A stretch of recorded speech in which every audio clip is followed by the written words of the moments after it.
Hello, I hope you can hear me, and I hope that my voice lasts, because I don't know about you guys, but I keep getting quite cold and my asthma's just starting to play up, so we'll see how far we can get. I'd like to first of all acknowledge that I have 3 colleagues who work with EPICA, and EPICA is, as we said, is the Peninsula Integrated Climate Change Agreement. And so that's Brian Foster, who's sitting down there, is known to most of you. He's actually the chair of EPICA, and I would say the leading inspiration that got EPICA off the ground so many years ago.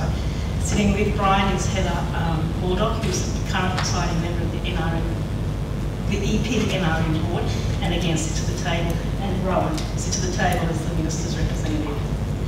What I want to do today is very quickly talk to you about what it's like being a practitioner working in a rural, remote region talking about climate change. A slight picture is that we're basically 55,000 people, which is a very small electorate really, and we've got 11 local governments, local government areas, and we actually punch above our weight for what we produce. We produce $2.5 billion to South Australia's economy, and 45% of the wheat crop, 45% of the state's seafood harvest. What we think is we're a pretty special little place. What we know is that climate change is going to have an effect on us. What we did was we thought we better handle this in a different way. So what EPICA is it's the first signed sector agreement in South Australia. It was signed in 2010 between the South Australian Minister for Sustainability and Climate Change and the peak bodies on the Eyre Peninsula, which is the Natural Resources Management Board, the Eyre Peninsula Local Government Association, and the Regional Development Australia, Whyalla and Eyre Peninsula. Around that table sit the chairs of those organisations, plus another board member, plus the CEO, or the most accountable operator. We also have emergency planning sitting at the table, and we have 3 different department heads at the table, and Alec sits at that table too. What we said we would do is that we would take a collaborative approach to ensure that the region kept all of those wonderful advantages, not only its economic future, but its beauty and its livability, its social integrity. We would all work together to do that, and we'd actually ensure that we kept our prosperity going. How do we actually get there? What happened was that we knew we were facing a hotter, higher, drier future. And we also knew that all of our future was dependent on decision making. And our decision making bodies often made decisions in silos or isolation, there was no integration. However, we had a history whereby whenever we were faced with calamity like bushfires or drought, poor economic uncertainty, I'd hate to say bad public policy because that probably doesn't exist. And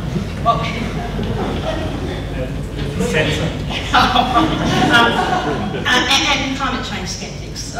What we realised was that, are we all just too diverse? Are we all so different that we can't come together and do this? Every time we're faced with calamity, the regional leaders got together in almost a de facto way and drove through policy changes, economic development, behavioural changes, and got us through those calamities. Brian Foster, in his wisdom, realised that if we continue to make the decisions that we face in the climate change future, we actually won't get through. So this is the biggest calamity our region was going to face. So he brought all of the community leaders together and said, let's make it formal, let's get this collaboration thing absolutely across all of our tables, let's work together.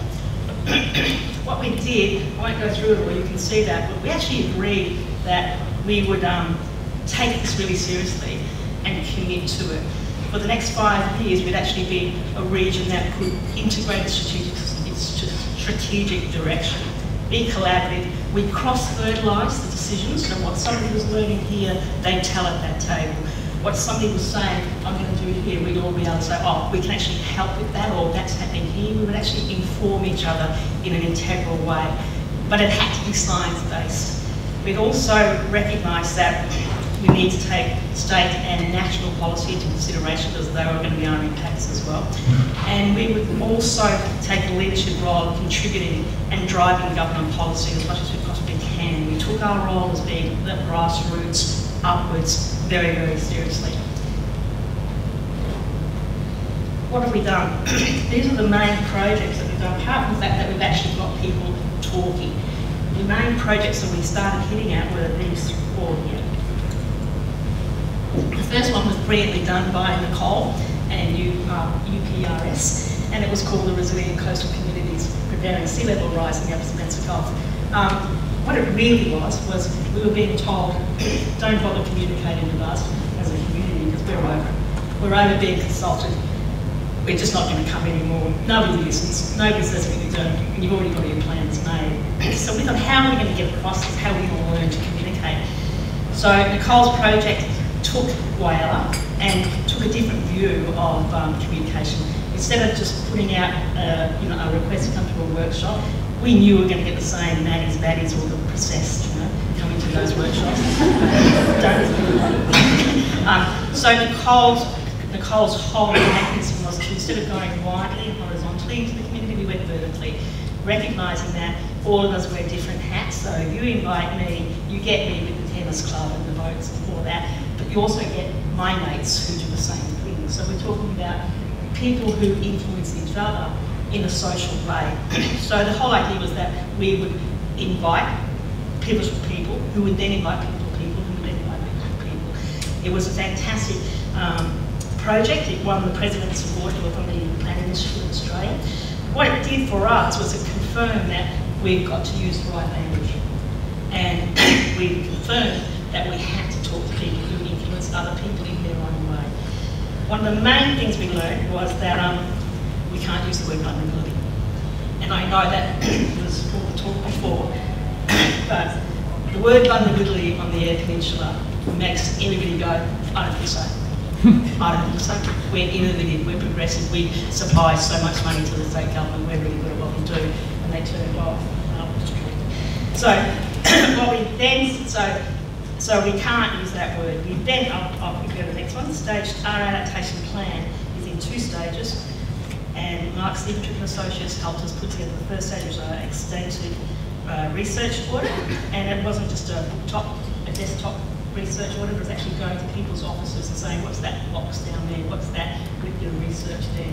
We grabbed them all together and we put together a database that has recent, relevant and rigorous work, so that now it's a central resource for all of our work. That underpins the next stage, which is the adaptation options assessment that we're doing across the whole peninsula. We're about to start that, I believe, in about 2 weeks' time. And we knew that we had to talk about opportunities. We couldn't talk about vulnerability, so it is about opportunities and how we'll do that.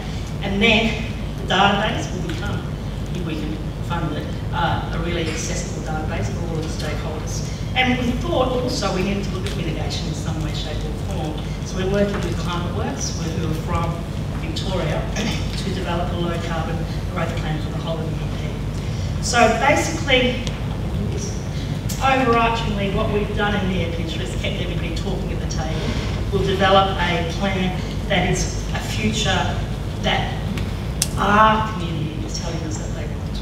We're also creating a central reference point that will guide all of the sector level planning. We won't be telling everybody what to do. We'll work the synergies, and underneath that, each sector will work its own plan out. So, thank you very much. Thank you.